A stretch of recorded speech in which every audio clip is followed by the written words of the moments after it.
Today, we're going to dig into a song that is just a fascinating psychological puzzle. You know, on the surface, it sounds like a bright, radio-friendly pop song.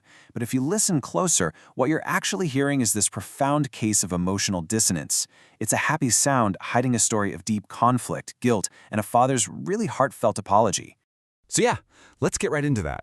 Because that question, it is the absolute key to unlocking the genius of Linkin Park's Sorry for Now. We're going to explore how they built this sonic paradox on purpose, using this upbeat, happy-sounding structure not just as a contrast, but almost like a psychological shield for a deeply vulnerable confession. All right, so first things first, let's set the stage. This track comes from their 2017 album, One More Light, which, let's be honest, was a pretty controversial record for them and a huge moment of transformation for the band. You really can't get Sorry for Now without understanding where the band was at creatively. I mean, they were coming right off of The Hunting Party, which was this super raw, aggressive rock album. And then by 2017, they just completely pivoted. They decided, you know what? Meaning and melody come first, forget about genre. So this song wasn't some kind of sellout move. It was a very deliberate artistic mission. And this, right here, illustrates the central conflict perfectly. The entire sonic environment, the driving beat, the shiny synth, that whole up-tempo feel, it's what you might call daytime music. It just sounds optimistic. And that creates this powerful cognitive dissonance when you hear it with the lyrics, which are more like a nighttime confession. It forces you, the listener, to notice that gap between how things seem and how they really are. So, what is all this cheerful music trying to hide? Let's peel back all that production and really look at the raw, emotional core of the song, the words themselves. These lyrics are basically a letter, a direct, unfiltered letter from the songwriter Mike Shinoda to his kids. He isn't writing this as some big rock star. He's writing as a dad who has to leave his family over and over again to go on tour, and he's just grappling with all the pain that causes. And the emotional journey of the song is laid out just like a story.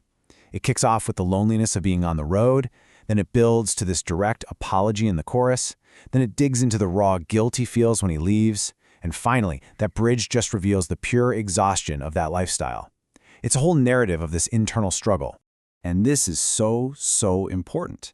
This isn't an apology for having a career. It's an apology for this moment, right now.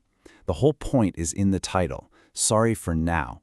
It's like he's asking for future understanding, hoping that one day his kids will look back and see that this sacrifice was part of a bigger picture.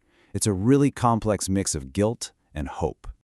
Okay, so let's get into the mechanics. How did the band so meticulously build this bright, happy, sonic mask to hide such a vulnerable message? Well, a key ingredient here is the vocal chop. This technique literally takes the most human instrument we have, the voice, and slices it up, rearranges it, and pitches it up so it becomes this synthetic, almost inhuman melody. It's the ultimate sonic disguise, right? It psychologically distances us from the raw emotion by turning it into a piece of digital ear candy. And here you can see that disguise just laid bare. On one side, you've got the public-facing sound, upbeat, bright, modern, even that high-pitched chipmunk vocal effect. And on the other side, you have the private truth, guilt, distance, and exhaustion. The music is the smile you wear in public, the lyrics are the diary entry you write late at night. And they didn't just stumble into this sound, not at all. This was a series of very deliberate choices. Guitars were processed so much they sounded like synths. The drums have this modern hip-hop feel.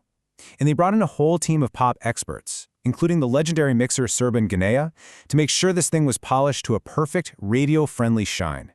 It effectively buries the raw emotion under all those layers.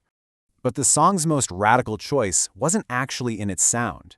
It was in who delivered the message. And this was a move that just completely upended 20 years of what fans expected from them. I mean, this was a huge creative risk. Mike, the guy who actually wrote this personal apology, sings the lead vocal. And from a psychoacoustic standpoint, his calm, clean vocal delivery just communicates this raw, unfiltered honesty. And then Chester, the guy known for these soaring emotional screams, comes in and delivers the more aggressive rhythmic rap part. This wasn't just a gimmick, it was a powerful statement about vulnerability and strength. And man, this gamble split their audience right down the middle. Some people called it one of their most creative works ever, praising the role swap and how sincere it felt. But others, they called it a failure, just a boring pop song that didn't have that classic Linkin Park energy.